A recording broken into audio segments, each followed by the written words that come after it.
사도행전 4장 23절부터 보시겠습니다.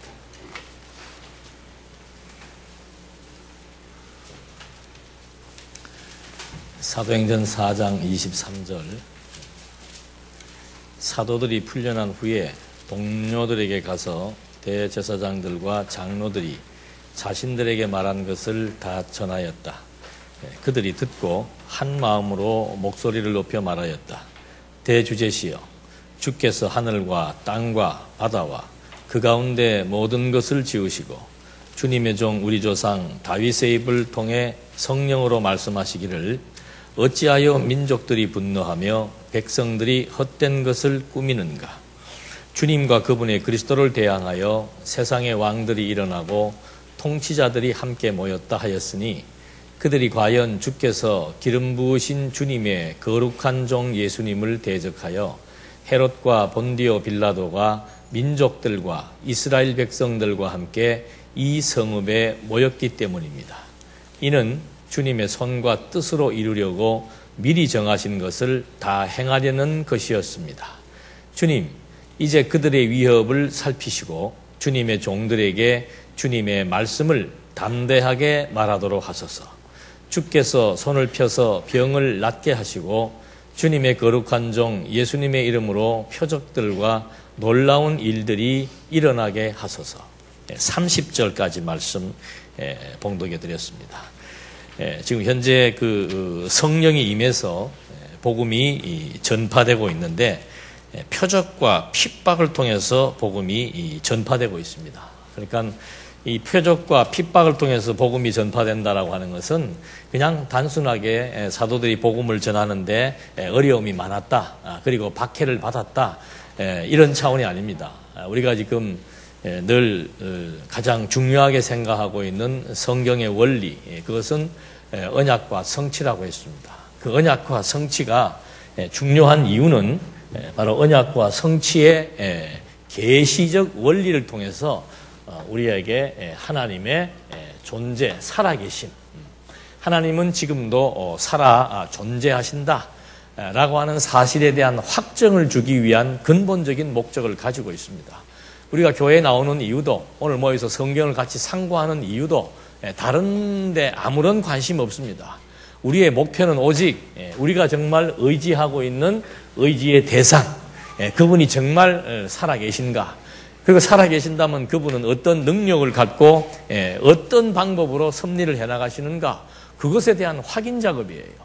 그것이 정말 확인돼야만 늘 우리가 얘기하는 믿음이라는 거, 당신은 무엇을 믿는가, 너희들은 나를 누구라고 믿느냐라고 했을 때 정말 당신은 창조자로, 전능자로, 그리고 모든 역사 섭리의 주관자로, 그리고 모든 만사와 만물의 근원으로 지금도 살아 존재하시며 이 피조세계의 모든 전 영역을 지배하고 다스려 나가십니다.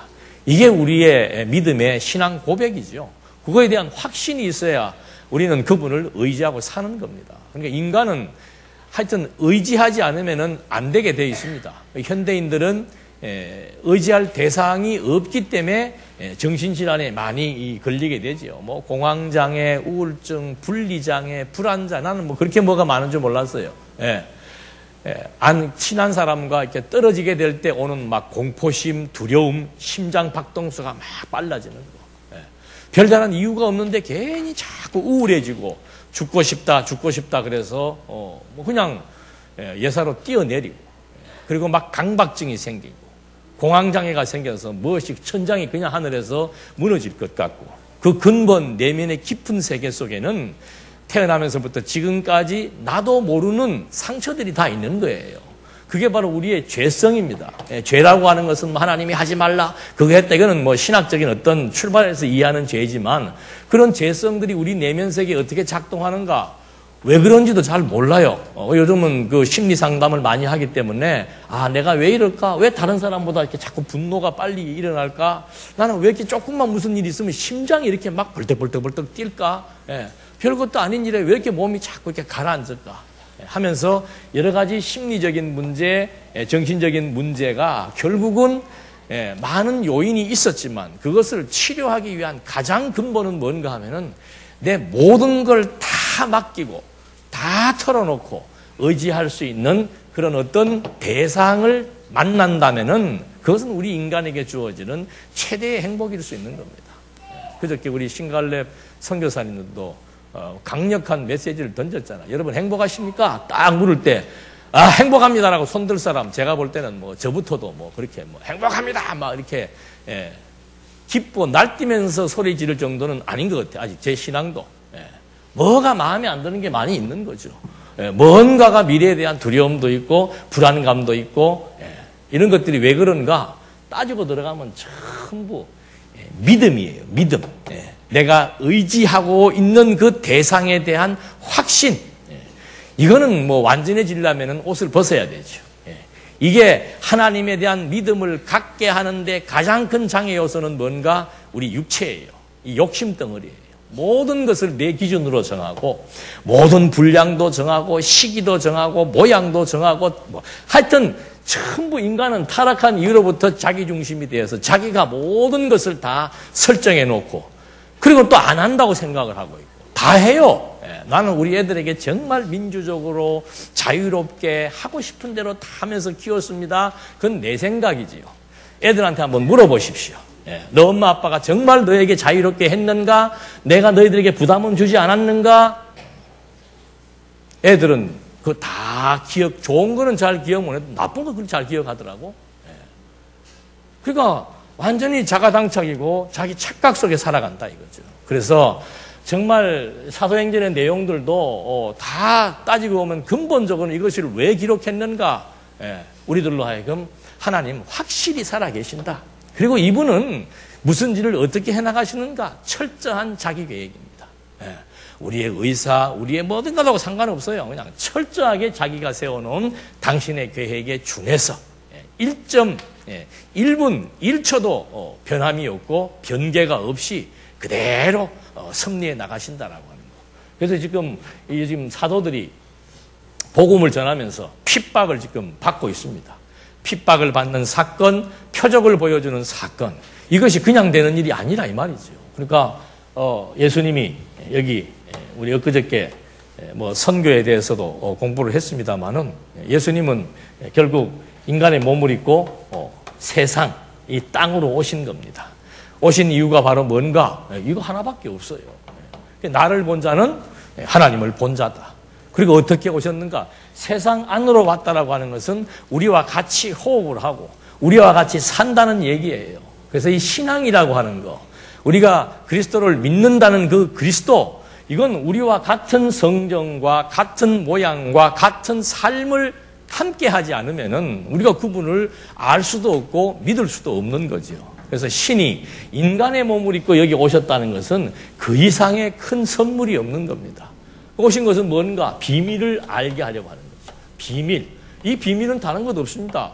하나님이 어떤 분이신 줄 알 길이 없는 거죠. 타락한 이후로부터는 하나님에 대해서 알 방법이 없는 겁니다. 그래서 신이 직접 인간의 모양을 가지고 이 땅으로 오셨다는 거죠. 그래서 여기 지금 시편 2편입니까?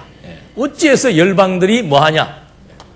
분노하냐 이 말입니다. 분노해서 어떻게 하는가? 하나님의 백성들을 지금 괴롭히고 있다는 거죠. 여기에 지금 예수님이 오셨다가 33년 일하시고 승천하십니다. 승천하시면서 해준 사도행전 1장 8절에 그 마지막 정말 500여 명을 모아놓고 하시는 마지막 말씀이 뭔가? 너희는 예루살렘과 유대와 사마리아와 어디예요? 땅? 요 끝이에요. 끝. 이르러서 어떻게 해요? 내 증인이 되리라. 그러면 당신의 증인 되는 게 왜 중요한 거예요? 그걸 우리는 알아야 됩니다. 무엇 때문에 당신이 올라가시면서 여러분 유언이라고 하는 것은 일생에 내가 가장 가치롭다고 여기는 거, 그리고 내 자식에게 가장 해주고 싶은 얘기를 하는 것이 유언이지요. 그럼 예수님의 유언과 같은 겁니다. 물론 부활을 하셨지만은 마지막으로 남겨주는 제자들에게 하신 말씀의 내용은 뭔가? 누구의 증인이 되라? 당신의 증인이 되라 이 말입니다. 당신 증인되는 게 도대체 얼마나 중요한 일이길래, 그게 왜 중요한 일이길래 당신의 증인이 되라고 하는 거야. 왜 그런 것 같아요? 서론에서 말씀드렸잖아요. 당신을 통해서라야만이 우리가 누구를 알 수 있습니까? 하나님을 알 수 있습니까? 하나님 안다라고 하는 것은 우리에게 피부로 와닿아야 돼요. 우리는 계산적인 인간이기 때문에 신앙생활을 해도 그것이 나한테 뭐가 돼야 돼요? 유익이 돼야 돼요. 예. 이 고차원적인 신앙이 되면은 나에게 유익이 안 돼도 당신을 위해 죽겠습니다 할 수 있겠습니다만은 대부분의 신앙은 다 나한테 뭐가 돼야 돼요? 좋아야 되는 거예요. 뭔가. 당신의 증인이 되는 그것이 내 삶의 가치가 있어야 되고 또 그것이 왜 가치로운지를 정확히 알아야만 난 정말 당신의 이 증인이란 말 뜻은 뭐라 그랬습니까? 죽는다는 뜻이에요. 예. 나는 그리스도를 위해서 죽겠다는 뜻이라 이 말입니다. 법정적인 용어 같지만 그 의미는 뭔가? 나는 당신을 위해 죽겠다. 너희들 날 위해 죽어라 이 말입니다. 내가 그만큼의 뭐가 있는 사람이다. 뭐가 있는 신이다. 가치가 있는 신이다 이 말이죠. 그 가치는 우리가 어떻게 확인할 수 있는가? 나하고 직접적인 관계 속에서 내가 신을 의지하니까 내게 어떠한 좋은 점이 있다라는 것이 너무도 절실하게 와닿는 자라야만이 이 가치가 나의 가치가 되는 거죠. 신을 의지하지 않는다? 신이 내게 없다? 그거는 완전히 신에 대한 가치를 부여하는 만큼 그 사람의 삶이 피폐해지는 거예요. 요즘 우리 그런 현상들 많이 보잖아요. 말씀을 20년, 30년 공부했다? 그런데 신에 대해서 별로 흥미가 없다? 그건 신에 대한 가치를 10% 정도밖에 인정을 안 하니까 90% 대해서 신을 잊어버리고 살아도 내 삶에 큰 영향을 미치지 않는다는 거죠. 그러나 신이 내 삶에 절대 가치가 있다고 믿는 사람은 신과 약간만 거리감이 생겨도 그냥 부들부들 떨게 되고 아이고 내 삶에 의미가 없다, 재미가 없다 이렇게 되게 돼 있는 거죠. 그래서 예수님이 당신의 증인될 것을 마지막에 약속해 준 이유는 바로 어디에 있는가? 당신에게 절대 가치가 있습니다. 왜 그리스도에게 절대 가치가 있는가? 당신을 통해서 모든 존재를 존재하게 하시는 하나님에 대해서 우리를 하여금 믿어지게 해주는 역사가 그리스도를 통해서 주어지기 때문이다. 그러니까 그렇게 믿게 해주는 방식이 뭔가? 이게 전부 예언, 더 앞서서 나오면은 언약이 있는 거죠. 창조를 하고, 창조는 능력이라 그랬습니다. 하나님께서 우주와 만물을 창조해서 능력을 보여줍니다. 그 능력을 보여준 다음에 그 능력자가 언약을 하신 거예요. 창조주의 능력자, 모든 만물을 창조하신 그 능력자가 세운 언약이니까 이 언약은 절대 분변합니다. 반드시 이루어지게 되어 있는 거예요. 그래서 여기에서 그 언약의 내용이 하나님의 나라에 대한 언약을 했다 그랬죠. 그래서 이 언약이 그대로 둘째 아담을 통해서 이루어지게 되는 겁니다. 사도행전의 내용은 지난 우리 금요일날 공부했을 때 선교회에서 공부했을 때 사도행전의 내용은 뭐예요? 이 내용은 전부 이 예수가 그리스도의 심을 뭐 하는 거예요? 전파하는 거예요. 어디까지? 언제까지? 세상 끝날까지. 이게 우리가 일생을 사는 동안 우리의 가치로 주어진 것이 바로 땅끝까지 이르러서 복음을 전파하는 것. 그것이 예수님께서 마지막 남겨준 당신의 친백성에게 주신 절대적인 가치의 선물이라 이 말입니다. 그게 정말 내게 가치로 와달라면은 그리스도가 나에게 어느 정도 가치가 있는 존재인지, 왜 가치로운지, 그것과 정비례해서 복음 전파에 대한 가치도 같이 부여하게 된다는 거죠. 지금 여기 지금 똑같은 얘기하는 거예요. 근데 이 복음이 전파되는데 이 당시 초대교회 당시의 복음 전파의 전파 방식인데 그게 바로 뭔가 하면은 표적과 고난이죠. 그러니까 예수님이 마가복음에서 마지막에 예언을 해줬습니다. 너희가 이제 만민에게 가서 복음을 전파하는데 너희들에게 이런 표적이 따르겠다. 내가 너희들에게 표적을 행할 수 있는 권능을 주겠다 이 말입니다. 그래서 너희들이 만민에게 복음을 전파할 때마다 무엇이 나타난다? 표적이 나타난다는 거죠. 그래서 베드로가 나사렛 예수의 이름으로 일어나라 그러니까 어떻게 해요? 나는 옛날에 우리도 이렇게 하면 되는 줄 알았어요. 그래갖고 그냥 그 정신 질환 걸린 사람 붙들고 막 입으로 마귀가 나간다 그래가지고 입에다가 손을 대고 막 예수의 이름으로 한 30분 하고 나면 목도 쉬고 온몸이 땀범벅이 돼도 안 나가. 요새 나간다는 거는 뭐 진짜 귀신이 들려가지고 귀신을 내쫓든지. 근데 또 금방 들어와요. 나갔다가. 한 길로 나갔다가 섣부르게 그런 짓 하면 안 돼. 잘못하면 귀신 옮아요. 그 짓 하다가 나한테 귀신 옮는다니까. 그게 표적이기 때문에 그렇다 이 말입니다. 그러니까 사도행전을 문자적으로 해석하는 사람들이 제일 위험한 게 뭔가 하면은 봐라 초대교회 때 기도하니까 안전뱅이가 일어나고 기도하니까 귀신이 나가지 않는가. 그건 바로 표적이다. 이 표적을 주신 이유는 뭡니까? 표적을 주신 이유가 뭐예요?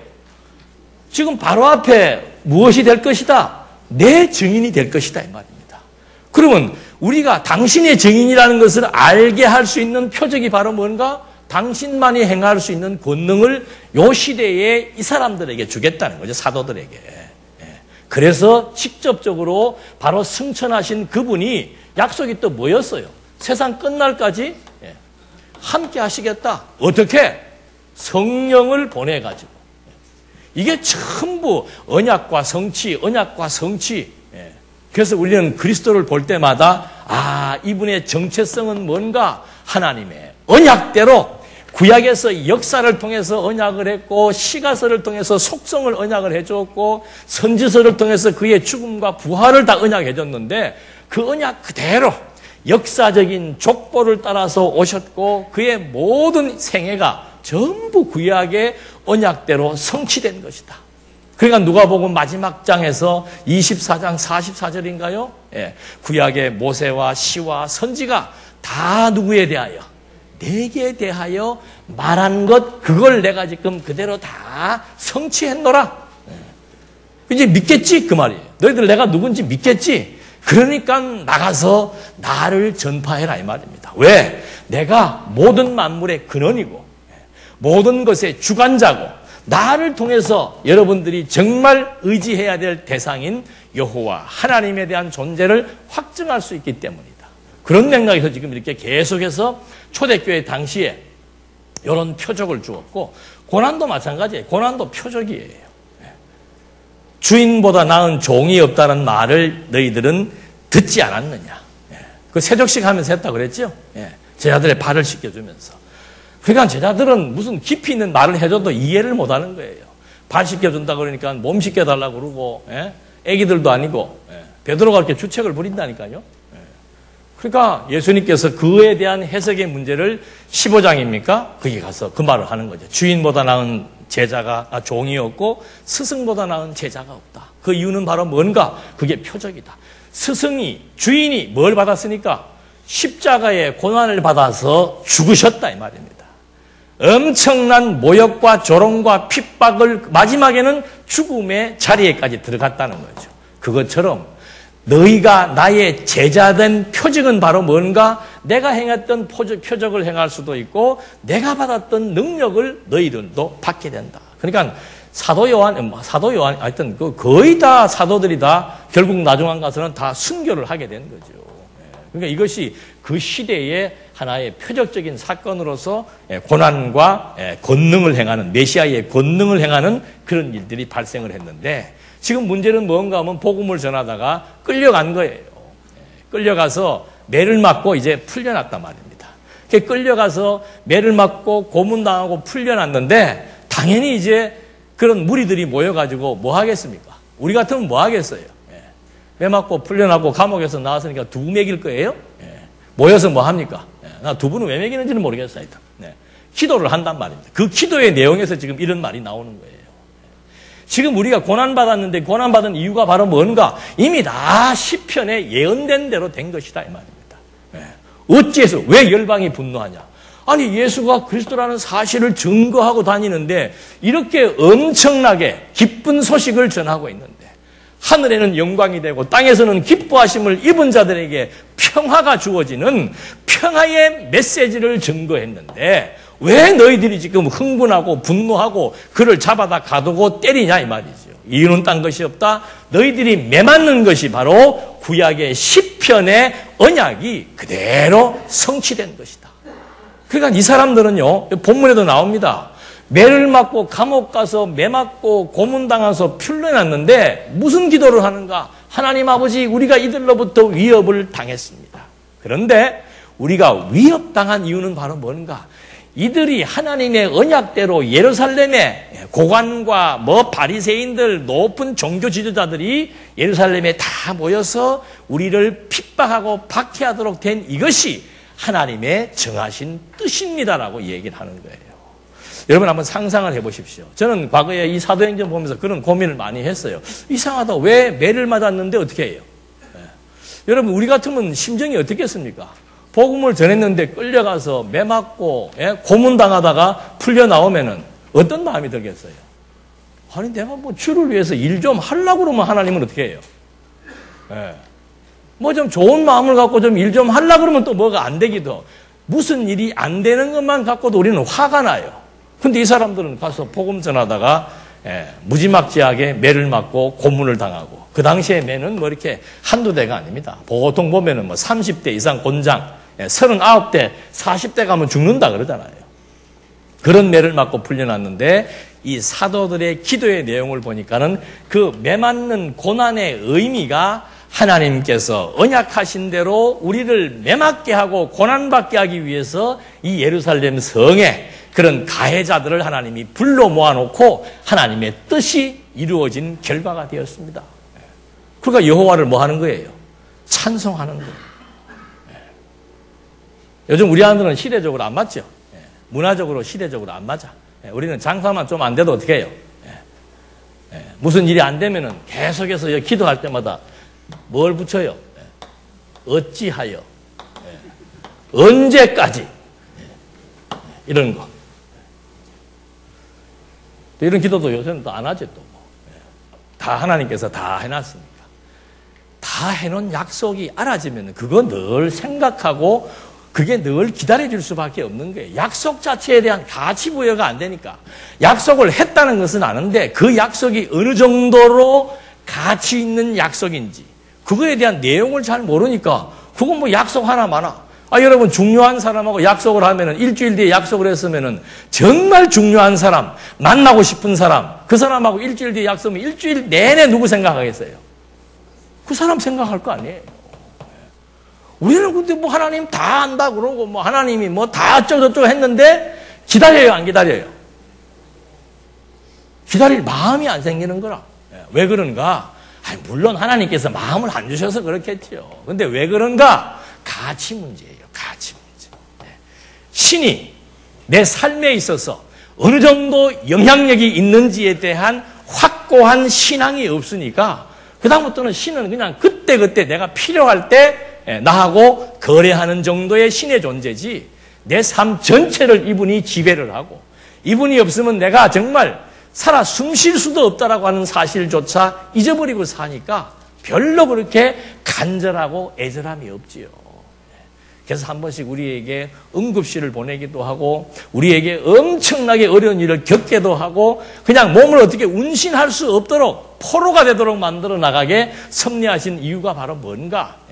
그런 여건이 주어져야만 이스라엘 백성들이 불임절에 찬송을 부리듯이 즐거워하듯이 죽음에 직면한 현장 속에 들어가 봤을 때 그때 가장 생각나는 게 누군가?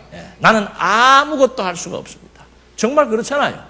어떤 위기를 만나서 내가 한번 이거를 헤쳐보겠다고 사전 수단 방법 다 동원해봐도 안 될 그때 생각나는 분이 뭔가? 생각나면 다행이에요.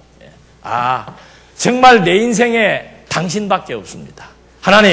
하나님이 아니고서는 도저히 나는 살며 기동하며 존재할 수 없는 그런 피조물에 불과합니다. 먼지에 불과합니다. 라고 하는 신앙 고백은 그런 여건 속에서 나오는 겁니다. 그러니까 이 사람들은 정말 그리스도의 죽음과 부활과 승천을 목도한 자들이고 또 그리스도로 말미암아 확실한 증거를 가지고 있으니까 그런 표적과 고난을 받으면서도 고난을 받으면 받을수록 뭐가 더 강해져요?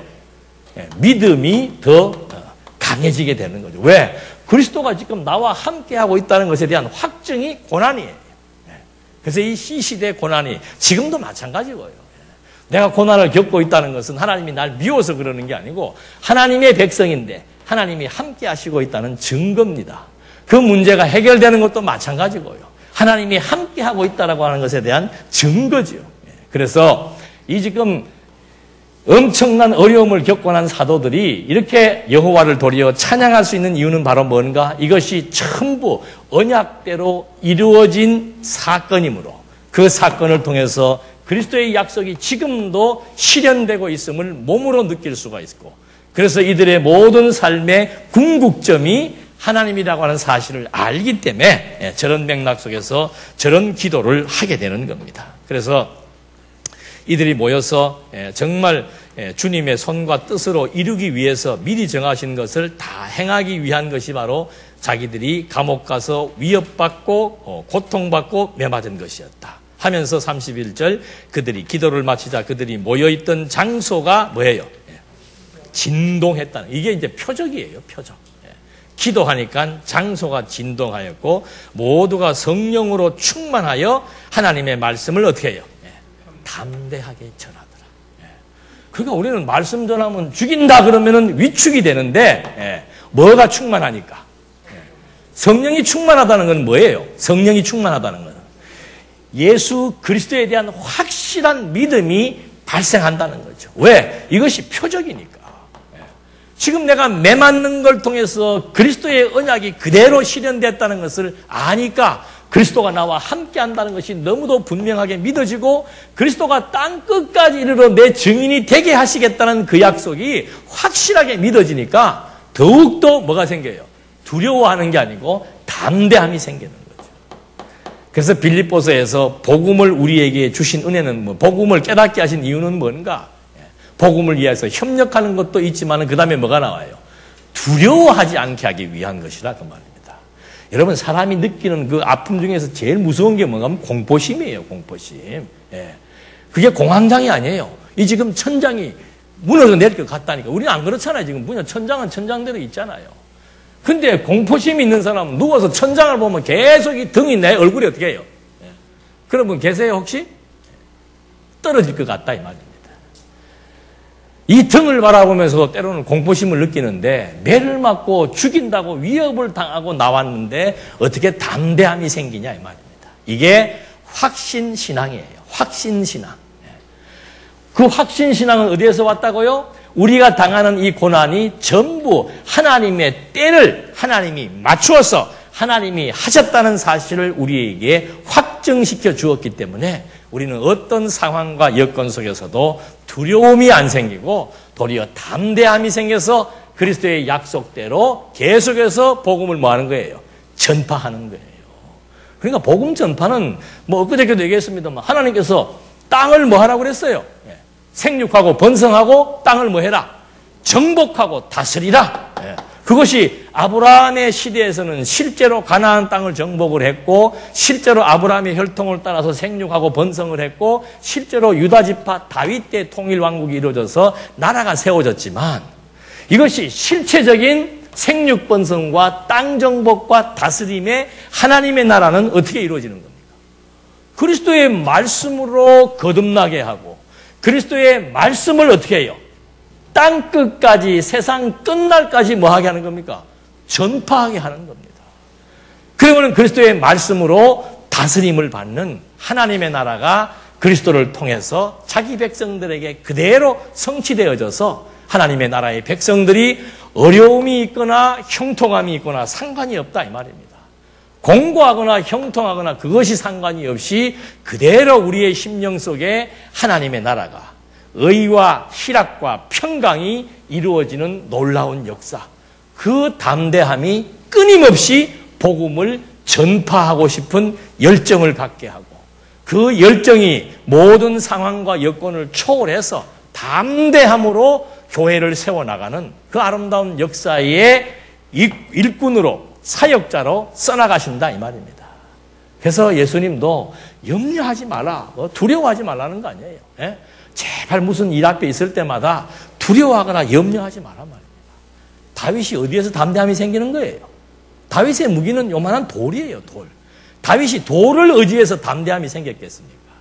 여호와 아니에요, 여호와. 하나님에 대한 확정, 확신, 그것은 내 손에 총칼이 아니고 조만한 돌이 들려져 있어도 담대함이 생긴다 이 말입니다. 내 주먹에 지금 돈이 없어도 하나님에 대한 확신이 있으면은 당당하고 담대함이 생기는 거예요. 내 육신은 비록 병들어서 쓰러질 것 같아도 내 마음에 하나님에 대한 확신이 있는 사람은 몸은 점점 후퇴해서 병약해지더라도 내 정신세계는, 내 신앙은 그 어떤 사람이 감당할 수 없는 그런 담력이 생기게 된다는 거죠. 그게 하나님께서 해나가시는 멋진 사역 아닙니까? 그게 표적과 고난, 사도들에게 약속하신 대로 이루어지는 표적적 사건들이 그들로 하여금 믿음의 담력을 갖게 해서 계속해서 전진하는 겁니다. 하나님의 백성들은 쉬는 게 없어요. 하나님의 백성은 후퇴가 없단 말입니다. 사도 바울은 감옥에 가도 뭐 했어요? 복음을 전하고, 고기를 먹어도 복음을 전하고, 굶어도 전하고, 많은 사람들이 환영을 해줘도 복음을 전하고, 많은 사람들이 모욕하고 때리고 폭행을 강행해도 복음을 전하고, 죄수의 몸으로 묶여 있었어도 로마에 가서 복음을 전하고 싶은 그 열정, 그건 바로 그리스도에 대한 확신이죠. 이분이 지금도 살아계셔서 나와 함께 하시면서, 이분이 내 삶을 주도하시되 죄인의 괴수였던 나를 하나님의 충성된 종으로 불러주었다라고 하는 것. 그게 바울의 자긍심이에요. 나는 당신을 배반했습니다. 나는 당신을 대적하는 행동을 했습니다. 나는 정말 위선자였습니다. 나는 정말 적그리스도였습니다.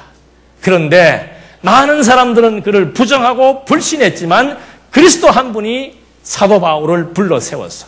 이제는 너는 나를 핍박하는 자가 될 것이 아니고 내 종이 되라. 내 사도가 되라. 내 증인이 되라. 여러분, 그 단순한 말에 어떻게 사도 바울이 쓰러지겠습니까? 자신을 아니까 그런 거예요. 우리에게 왜 은혜의 감동이 없는 줄 압니까? 너무 이론이 지금 우리한테 팍 박혀버려서 그런 거예요. 과거, 현재, 미래의 죄를 뭐 했다? 감동이 있어요, 없어요? 참 이게 진단을 잘 해봐야 될 필요가 있어요. 저도 옛날에는 뭐 신비주의에도 빠져봤고 율법주의에도 빠져봤어요. 물론 아주 유화적인 신앙인 신비주의에 빠져 있을 때 저는 어떻게 신앙생활을 했는가? 늘 기도원을 가든 예배당을 오든 십자가만 보면은 뭐가 나와요? 그걸 청승 떤다 그래도 좋아요. 감정적인 신비 종교를 해도 좋단 말입니다. 순진했다는 거죠. 순수했다는 거죠. 왜? 하나님 앞에 지금 서서 앉아 있으면은 나의 모든 것들이 지금 다 드러난다는 사실을 알고 있었다는 거죠. 그때는 영원한 속죄를 몰랐어요. 영원한 속죄를 몰랐음에도 불구하고 부분적인 속죄만 받았음에도 불구하고 어떻게 그리스도 앞에 서기만 하면은 자꾸 내 몸이 작아지고 약해지고 부끄러워지고, 그래서 하나님이 나를 불러주었다는 거기에 감동하며 살 때가 있었다는 거죠. 이게 너무 고차원이라. 제가 늘 그런 비유하잖아요. 3살짜리한테 5만 원권 줘보십시오. 던져버린다니까요. 1,000원짜리 주면 어떻게 해요? 감사합니다 하고 받습니다. 그래서 바울이 양식도 다 이렇게 3살 때 먹을 양식이 있고 10세 때 먹을 양식이 있고 다 달라요. 근데 이거를 그냥 막 주체할 수 없는 그냥 빠른 속도로 흡입을 하다 보니까 결국은 어디가 고장이 나도 고장이 나는 거죠. 어떻게 한 부분적인 속죄 앞에서도 감동이 생겼는데 영원한 속죄를 받았는데 어떻게 방자합니까? 그거 이상하지 않아요? 영원한 속죄를 받았으니까 그 다음부터는 내 하고 싶은 대로 해도 어떻다? 용서 다 받은 거예요, 안 받은 거예요? 뒷부분들은, 뒤에 앉으신 분들은 별 동의를 안 하시는 것 같으네. 가하면 이해하시고. 저는 그저께 우리 신갈렙 선교사, 나는 그분 처음 봤어요. 그리고 우리 교회에 대해서 아무것도 몰라요. 그 양반은 아무 데나 가도 그러나 봐. 그러니까 본인이 그걸 알더라고. 오늘 하고 가면은 내가 분명히 김규희 목사님한테 한 소리 들을 텐데 미리 그러더라고요. 그래서 하고 싶은 대로 하라고, 하고 싶은 대로 하라고. 그랬더니 뭐, 자기는 아무 교회나 가도 그런데 아무 교회나 가도. 막 폭탄을 쏘았잖아요. 그 사람이 뭐 이걸 알겠어요? 언약과 성취를 알겠어요? 매일 묵상한다 그러더만, 묵상. 아침에 딱 일어나면은 큐티하는 하고, 이번에 묵상을 하니까는 누가복음에서 오늘 여기 올 때 주신 말씀은 뭔가? 예수님이 어린아이였는데 지혜가 점점 자라나더라. 그게 오늘 주신 말씀으로서. 여러분, 우리 그런 거 비웃지 마세요. 우리는 그것도 안 하자. 책도 안 보잖아, 잘. 매일 듣기만 듣지 책도 잘 안 보잖아요. 성경책도 잘 안 보잖아요. 그러니 그 말씀이 가지고 있는 의미가 옵니까? 그래도 하루를 일어나서 무엇이 하나 찝히든지 아니면 쭉 읽든지 간에 그 성경 하나님의 말씀을 통해서 뭔가 깨달음을 받고 오늘 하루를 시작하면서 맞아. 예수님이 정말 지혜가 자란 것처럼 하나님 나에게도 오늘 뭘 주시옵소서. 그런 마음이 아름다운 마음이에요. 나는 하나님이 다 하게 하시니까 가자 하고 나가는 게 그게 멋있는 신앙입니까? 하나님이 하게 하신다는 건 과정을 무시하면 안 된다니까요. 철저한 창조로부터 종말까지 하나님이 하시는데 이 과정이 어때요? 너무도 면밀하게 하나하나 다 주어지고 있습니다. 일거수일투족이 다 설명되고 있는 거예요. 요즘은 날 보고 인본주의라 그런다 그러더만 어떤 사람들은. 왜? 자꾸 이런 얘기하니까. 아니 그러면 성경에 나는 그런 얘기하면 나한테 직접 해서 얘기를 했으면 좀 좋겠어. 아니 하나님이 다 하시는데 왜 당신은 행함이 없는 믿음은 죽은 믿음이나 그러냐 그래요. 아니 성경에 있잖아요. 성경의 믿음이란 뭔가, 믿음의 성질은 뭔가 반드시 밖으로 뭐하게 돼 있어요? 나타나게 돼 있단 말입니다. 그 안 나타나는 거는 뭐예요? 주신 자유를 어디에 쓰는 겁니까? 그거는 또 생각을 안 해요. 하나님이 다 하게 하셔야 하지. 그래 맞아요. 하나님이 지금 당신을 육체의 소욕에 매이게 해서 엄청난 지금 이 아픔으로 들어가고 있는데 아픔조차도 모르잖아요. 왜? 하나님이 다 하게 하셨으니까. 단체로 무슨 검사를 받든지 이게 지금 쉬운 얘기가 아니에요. 그러니까 애들도 이상해지고 신앙이 이상해지고 공부 좀 하라고 그러면 우리 다 경험했잖아요. 애들 공부하라 그러니까 뭘 합니까? 할 말이 있어요, 없어요? 그래서 성경에 아니 하나님이 하신다는 것은 신구약 성경 66권의 마지막 결정체예요. 그 마지막 결정체를 얻으려면 창세기부터 계시록까지도 알아야 될 뿐만 아니고 이 말씀들이 우리의 삶을 통해서 그대로 하나님께서 하나하나 깨닫게 하시는 그 과정을 통해서 30대에 하나님이 하신다는 말과 60대에 하나님이 하신다는 말과 80대에 하나님이 하신다는 그 말의 의미의 깊이가 내 삶과 그대로 묻어나서 나오는 그런 정말 마지막 하는 말씀이라 이 말입니다. 어떻게 10살짜리가 그런 말을 해요. 겁도 없이 그게 무슨 말인지도 모르고. 창세전은 무슨 창세전이야. 자기가 몇 년도에 태어나서 무슨 것도 잘 모르면서 창세전부터 나를 여기까지 갈 곳도 없어요. 너무 멀어요. 그냥 내 자리에서 하나하나 하나님이 내 인생을 지금 어떻게 나와 어떤 관계에 있으시면서 나를 어떻게 지금 이끌어가고 계시고 내 마음을 어떻게 주관해 나가시는가. 그거 우리가 알잖아요. 하나님 나 정말 괴롭습니다. 나도 이렇게 좀 살고 싶습니다. 라고 하는 소원이 일어나는 그것이 진정성 있는 기도잖아요. 어떻게 하나님 앞에 방자한 생각을 하고 방자한 태도를 하면서도 하나님이 나에게 하셨다 하고 이렇게 팔자걸음으로 걸어다닐 수 있냐 이 말입니다. 그건 병든 거예요. 병든 거. 이건 행동 강요도 아니고 인본주의가 아니에요. 여러분 우리의 생활에 대한 문제가 서신서 가면은 계속 나옵니까 안 나옵니까? 어디에 나와요? 로마서 1장부터 11장까지 끝내고 나서 여기에 뭐가 나와요? 그러므로 이 앞에는 뭐예요? 하나님이 선택과 유기의 절대 주권을 가지고 하나님 마음대로 섭리해 나가신다. 근데 내가 너희는 택했다. 그러므로 이 말입니다. 그 사실을 깨닫게 되니까 무슨 예배를 드려요? 어떻게 그렇게 깊은 걸 아십니까? 영적 예배? 예배 드려요 안 드려요? 말을 안 하시네. 뭐가 마음에 안 드시는 모양이구만. 영적 예배 드리잖아요. 이 깨달음이 앞에서 이 깨달음이 주어지면은 그다음부터 모든 안테나가 어디를 향하는가? 하나님으로 향하게 되어 있는 거예요. 그게 믿음의 행위란 말입니다. 안고 일어섬에 있어서 모든 주체가 하나님이라고 하는 사실에게 안테나가 집중되어지면서 나오잖아요. 하나님의 뜻을 분별하고 네 믿음의 분량에 만족해라 이 말입니다. 너에게 준 분량에 만족해라 이 말입니다. 그리고 하나님이 너희들에게 준 뭐가 있다? 은사가 있고 달란트가 있고 다 각각 해나갈 수 있는 재능이 있다는 거죠.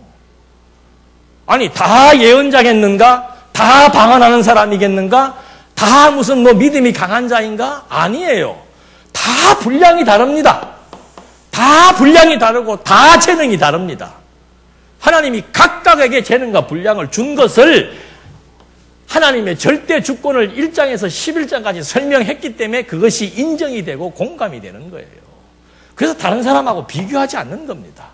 내 친구가 나보다 월등하게 돈을 많이 벌어도 그건 하나님이 그 사람에게 주신 분복이고 나는 지금 이렇게 살아도 이것이 하나님이 내게 주신 분복이라 이 말입니다. 나는 나예요. 내가 당신이 될 수 있고 당신이 가진 재능대로 나는 똑같이 할 수 없는 나는 나로서의 존재 가치가 있다는 사실을 알게 해주는 거란 말입니다. 그 다음에 자세하게 뭐 하나요? 뭐 형제를 사랑하고 뭐를 어떻게 하고 국가에 자세하게 다 나오잖아요. 이거 필요 있어요? 없어요? 하나님이 하시는데 이거 필요 있습니까? 없습니까? 로마서 다 뒤에 거 다 떼버려요. 뭐 이거 읽어서 뭐예요? 하나님이 다 알아서 할 건데. 예? 강자가 약자에게 뭐를 하고 이거 다 무슨 하나님이 다 하게 하셔야 하는 건데 이거 뭐하러 이거. 그래서 야고보 선생이 야고보서가 뒤에 있잖아요. 뒤에 가서 대못을 확 박아버린 거예요. 믿음에 대한 이해를 잘못하고 있으니까 하나님이 하신다는 것에 대한 개념을 잘못 이해하고 있으니까 행함이 없는 믿음은 무슨 믿음이다? 죽음 믿음입니다.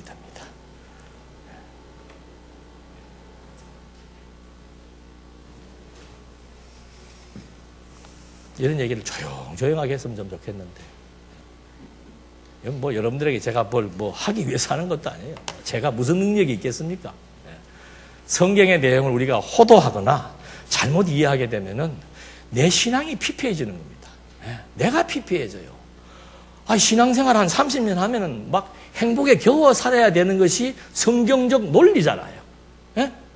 10년을 해도 즐거울 텐데 우리보다 수준 낮은 신앙을 가지고 사는 10년짜리 신앙생활 하는 사람들 보면은 얼굴 밝은 사람들도 많고 열심히 사는 사람들 많아요. 다시 원점으로 돌아가야 될 시점이 아닌가. 제 자신부터 저는 그렇게 하나님 앞에 생각하고 있습니다. 기도하시겠습니다. 하나님 아버지, 하나님의 능력 앞에 우리 모두는 무릎을 꿇을 수 있는 용기를 주시옵소서.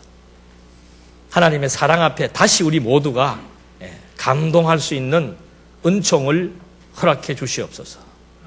그래서 이제 다시 우리의 마음이 뜨거워지게 하시고 우리의 생각이 정돈되게 해주시고 그동안 하나님 앞에 우리가 방자하고 교만하고 자만하고 우리에게 주신 자유를 육체의 기회로 쓰게 하셨다면 하나님 다시 거두시고 처음부터 하나하나 재정돈시키고 정립시키셔서 우리 정말 모두가 순수한 마음으로 하나님의 친백성이라는 사실 앞에 하나님을 의지하게 하시는 놀라운 역사를 통해서 우리 모두가 함께 하나님의 은총에 감동하며 하나님만을 의지하며 그리스도의 몸된 교회의 진가를 알고 함께 할 수 있는 하나님의 은혜를 진심으로 간구드립니다.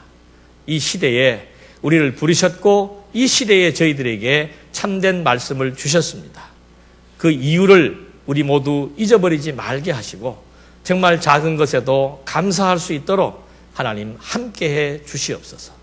예수님의 이름으로 기도드립니다. 아멘.